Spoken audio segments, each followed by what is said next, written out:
Welcome everyone. You are tuning in now to School Zone, and this is a program where we talk about issues that are important to the school, to our superintendents, to all the different constituencies that are out there, whether you're public or private schools. If it involves education, we want to talk about it. And we want to talk about everything that involves education, whether it's good, bad, or indifferent. And so we hope that you'll find some of the things that we bring up today and in future programs to be of interest to you. And we also want to invite you as listeners to be sure and let us know when you have topics that you'd like us to discuss as well. And at the end of the program, I'll tell you how you can reach me and give me topic ideas. With me on the program today, I have Mike Wright from the Blue Ridge School District. Hi, Mike. Hollis over here from Snowflake School District. I should say Hollis Merrill. I got to be a little more formal than that. It's okay. And Kevin Brackney from the Show Low School District. Hi, Kevin. Hi, Gary. So what we're going to do is we only have a half hour, and for some reason at the beginning, the very first show we did, I thought, how are we ever going to fill the time? And now what I find out is, how are we ever going to not fill the time? I mean, we just barely get going and all of a sudden we're done. So today I want to come at something that's a little bit different than probably what most people would be expecting us to talk about. You know, we did budget on the last program, and that was very interesting conversation, and I know we could spend more time on that. But one of the things I wanted to get into today is something that, as superintendents, you're going to be you deal with this all the time, and that is controversies. Now, we know that there are controversial issues swirling around out here in the area, and I'm not going to ask any of you to get specifically into any of those issues, because I know that you can't. And really, it wouldn't do us any good to sit here and bat that around when we can't talk about it.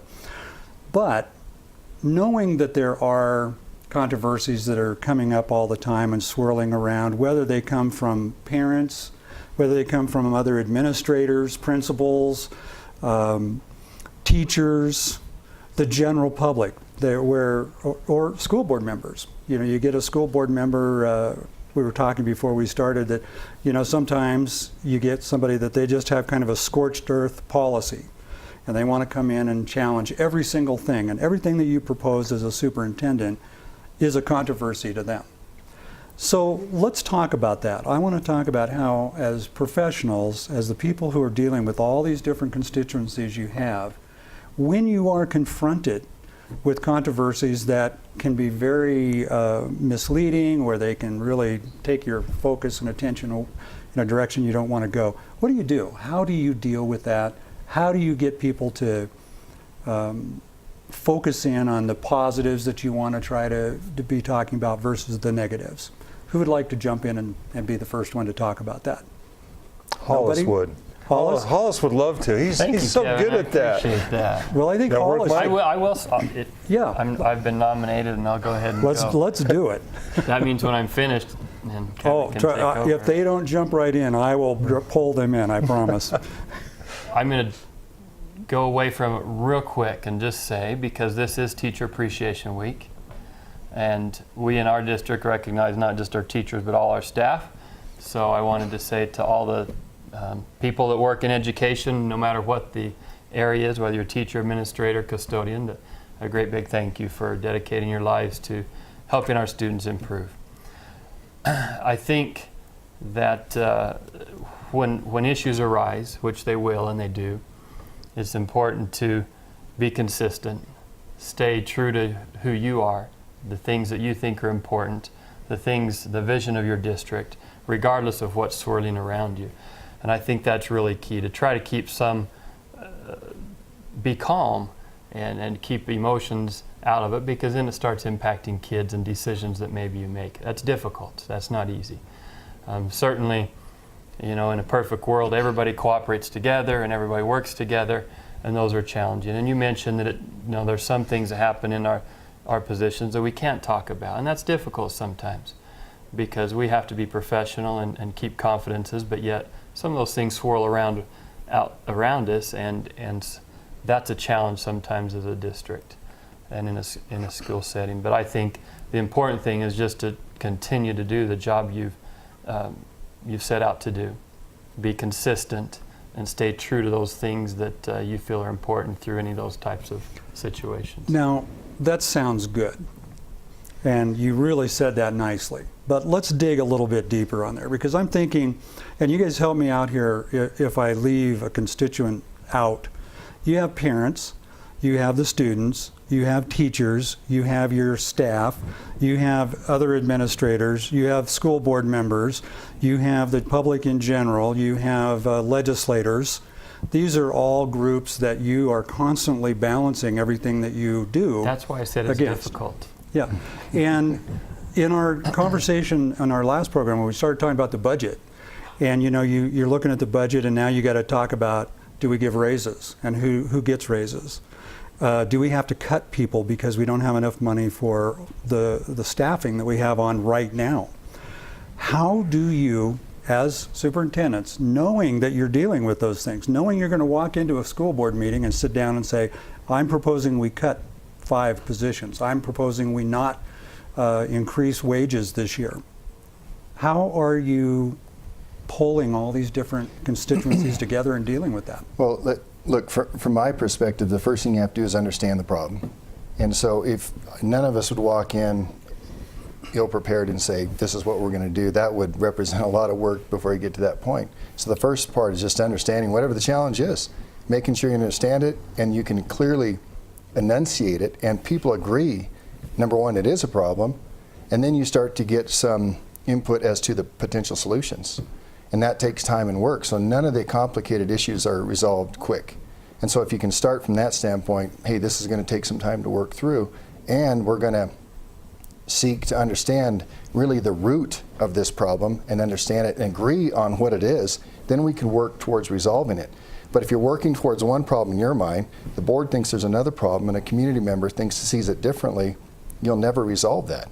And so a lot of it has to, in my experience, is understand it, make sure we agree that what it is we're trying to work towards, and then you start to, it takes input. As Hollis said, you got to talk to people, you got to listen. If it is a matter that involves personnel, those are sensitive and delicate, and you're never going to be able to share the story. So those are I think issues are really difficult to work through, but just in general, that's been my approach that I've used in every leadership capacity.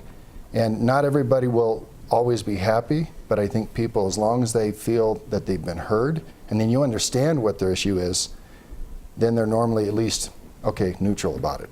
So that's my approach. It's interesting because one of the things you talk about, like let's think about personnel for a second, and how you can't talk about when you go into executive session to discuss personnel issues and that you can't come out and divulge what was discussed in that executive session.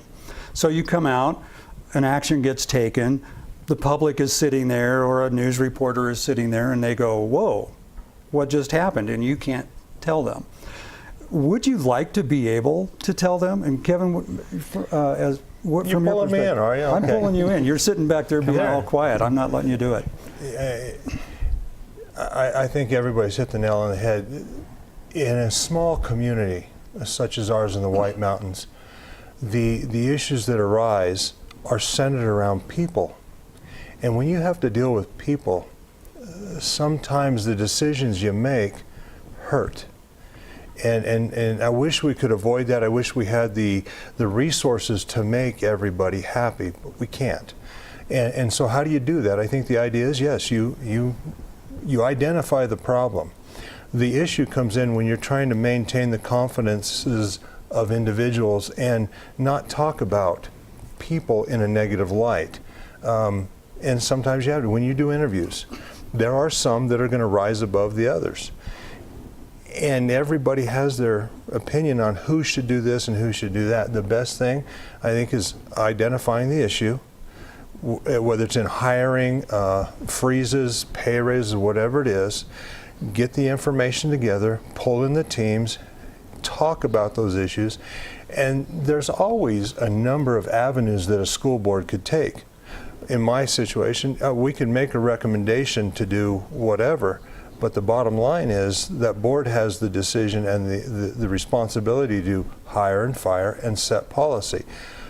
whether we like it or not as administrators, when the board says, here's the issue, we're going to do this, then we're going to make it work, provided it's legal and that sort of thing. The hard thing is trying to deal with people. And no matter what you do, you're never going to make them happy.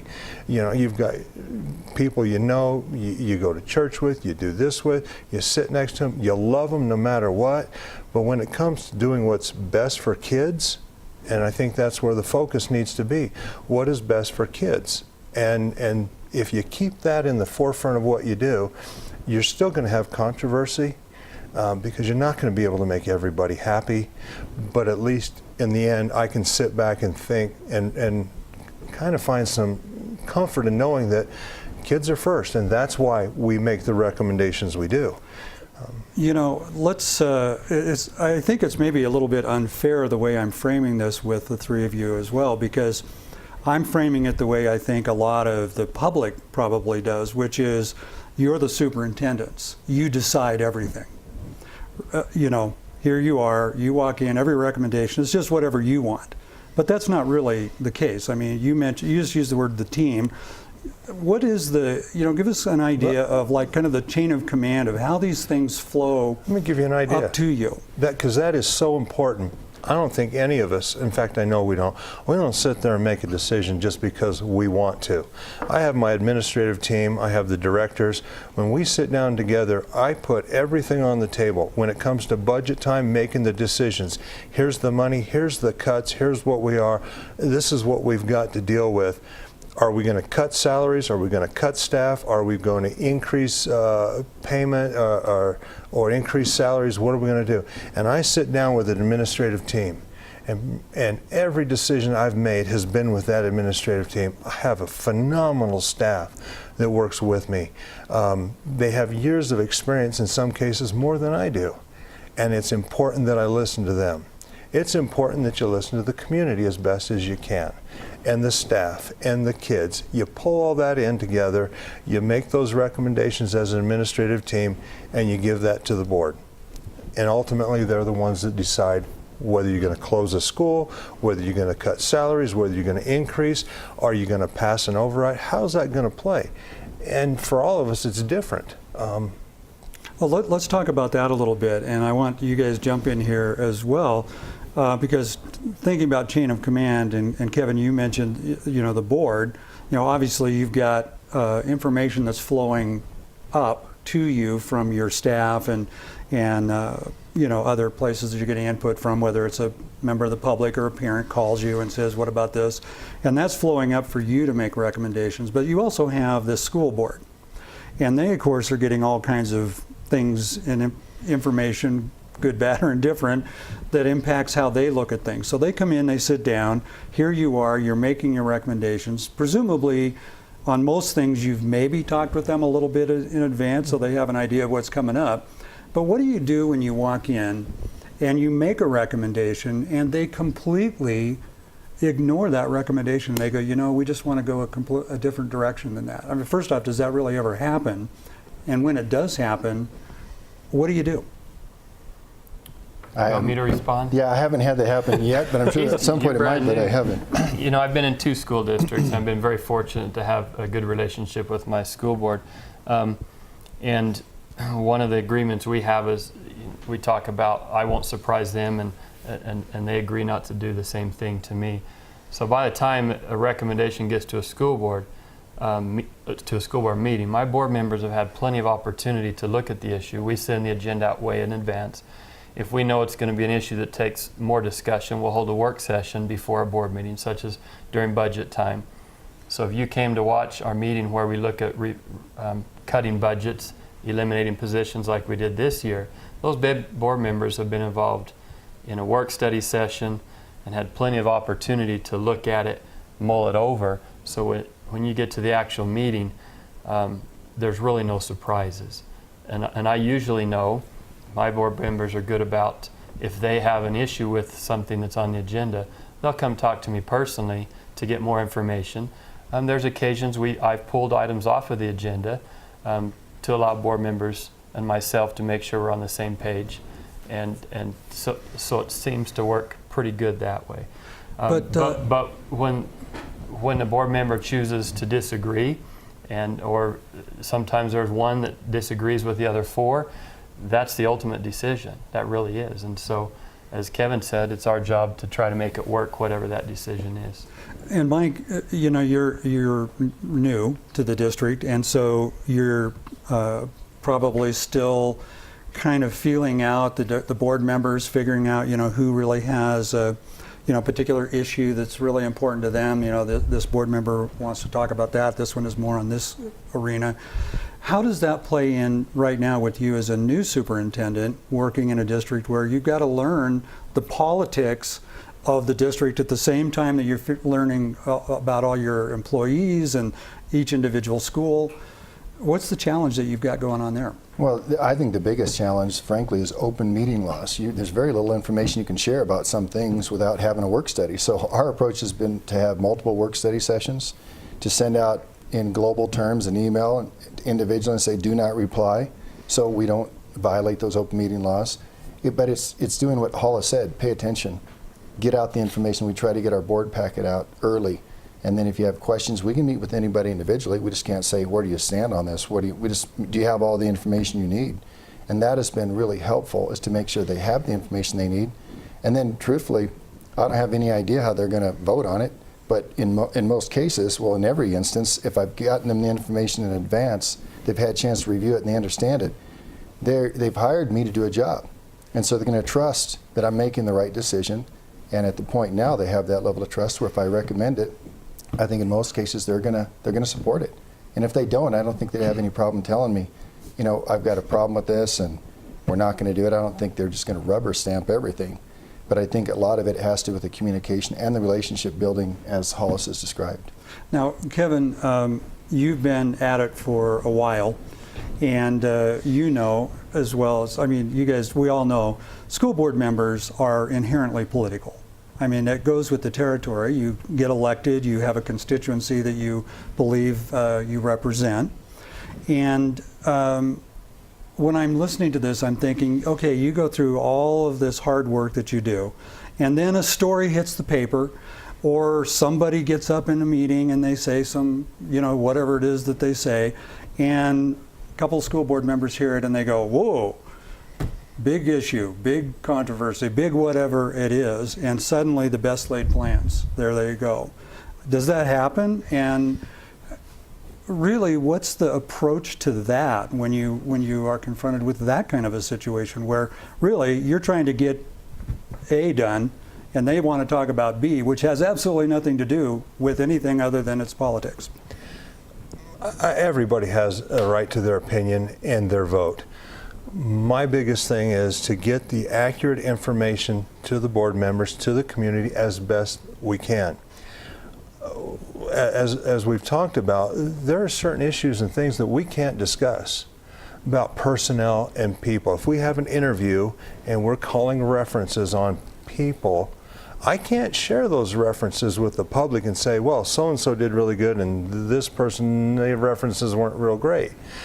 So there is a certain amount of trust that has to be there between the superintendent, the administrative team, your staff, and the board, and the community, to know that you're out there, not necessarily for yourself, but for the district and for the kids.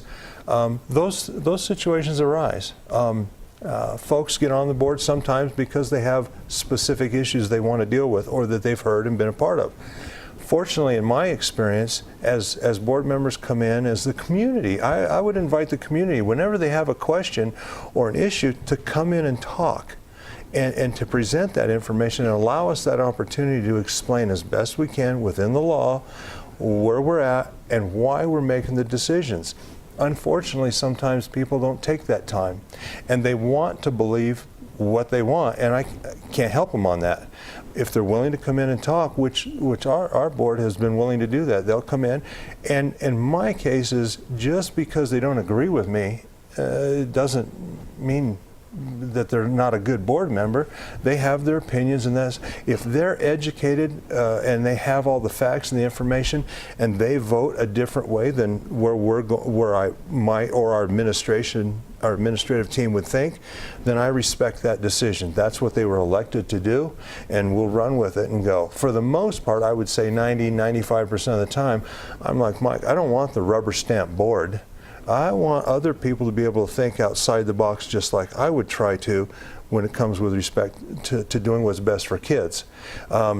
If we've got that rubber stamp, I don't think that's good in the long run. So let's work together, put the issues on the table, talk about the pros and cons, and then once the board has that information, whatever they decide, Kevin's going to give them a nod, and we're going to make the best of it and make the most of the situation. And it seems like, and again, whoever wants to jump in, but the disconnect that I think happens a little bit with the public in particular versus the school board is that obviously if I'm on the school board, like for instance, I served on a city council before I moved out here in a small town, and as a council member, of course, I would get all of the information that the city manager was providing us to talk about an issue on. And if we had something we needed to talk about that couldn't be in the public purview, we went into executive session and we got even more information. And we could come out and make what we hoped were reasoned decisions based on all this information. But the public sitting out there watching this process doesn't have all of that information. They only have the result of the information. So they see something happen, they go, what the heck? How did you decide that school was the one that's going to be closed? How did you decide that that particular principal or teacher isn't going to be renewed this year, whatever it is? As the ones that have to answer those questions, if you could make it a perfect world, what level of information would you like to be able to provide or share with the public that's out there asking these questions and not understanding really why these things are happening sometimes? In a perfect world, everything, but that's not gonna. It's not going to be perfect. And with respect to, personalities, individuals, and respect to the individual, and confidentiality, I don't think that will ever change. And so, that level of respect is owed to everyone. But there is information that goes out, and if people are attentive, we post the agendas. Our agendas are fairly detailed. So a person has enough information, they can come in and talk to me or anybody else on my administration team with an appointment too if they want to know. And there are those that educate themselves, and they're there every meeting. And there are those that kind of will flow in and out based on the topic. It's a topic of interest, I'm in, then I'm out. And that's understandable too. But I mean, for me, it'd be nice to be able to share everything, but I know that's never going to happen. And you wouldn't want to. I mean, if you've got here's a candidate that's applied for a position, and somebody else comes in and says, well, why didn't you hire this person? Why didn't you recommend them? Well, I'm not going to go and air the laundry of folks and people in the public. That's not ethical. I don't think that's morally correct, and it's certainly not abiding by the law. So, unfortunately, there are certain things that I'm not going to share. Hey, we'll let it go, and based on the information we've gathered, here's the recommendation, and here we go. And that's where the controversy begins to rise. Well, this was my friend. Why didn't you hire him? Well, what are you not telling me? And then the things about, well, you're hiring your friend, or you're hiring your relative, or you're doing this, or you're going this way, and we're just going to have to deal with that as superintendents, because out of respect for the individuals who maybe didn't get that recommendation, that wouldn't be appropriate. And so that leads to controversy in and of itself, just in the nature of the way we have to operate. We've only got a couple minutes left, and Hollis, you sat over there nice and quiet and not had to jump right in there. Well, I think you've done it pretty good. Have you ever, I'm just curious, you go into a meeting, sit down with your board, and the public is sitting there, and it's time for that public conversation where they get to get up and make their comments. And they get up, and those comments are right at you. You're the superintendent. They don't like anything that you're doing, and you got to sit there and just listen. And you could answer. You ever just want to go, the heck with all those rules? I'm going to tell this guy square what's really going on here, because if they really knew, they wouldn't be saying any of this stuff. Well, I think the key, when people, most of the time, when people come in our call to the public section of our board meeting, most of their answers would have been, most of their questions would have been answered had they taken a little bit of time to come talk to us before they came into the board meeting. And so that's what I try to encourage people to do is, if you have a concern, you don't have to wait till the board meeting. Come talk to us, and maybe you'll understand a little differently, or at least we'll be able to share some things. Certainly, people have come in and attacked things that we've done in a call to the public. But again, you try to be professional. And there are statements of fact that you can make in return. And there's occasions when I've chosen to do that. Now understand, call to the public is not required by law. Most of us do that to allow for public comment, but our board members also have the ability to control that and to move on with their meeting as well. And so direct attacks, depending on how your board chooses to deal with that, may or may not be appropriate. We read a statement that says exactly that this isn't a time for direct attacks on employees or individuals. I've had people come in that are upset about things that we did, but most of the time they didn't have all the information. And had they had the information, they probably wouldn't have felt the same way.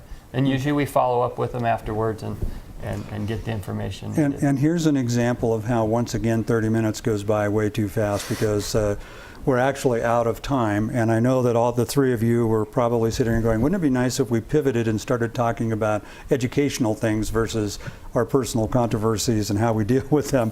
But I do want to thank the three of you for joining me on this program. And I hope that our viewers enjoy the fact that they get to actually get inside kind of how things work, and that's part of the process of learning how to deal with the schools and the superintendents and their own boards. And so again, for the three of you, thank you very much for joining me. Thank you. Thank you. And I want to thank our viewers for joining us as well. If you have topic ideas or questions you'd like me to be asking of my guests when we have them on here, please contact me at GaryAdams@KVSLRadio.com. And I'll be happy to bring it up. I kind of surprised him today with our subject, but in the future I'll make sure that you get advance notice so that we're a little better and ready to go. 2 or 3 minutes is fine. 2 or 3 minutes, okay, good. Well, thank you again to our viewers, and you have been listening to School Zone. We'll talk to you next time.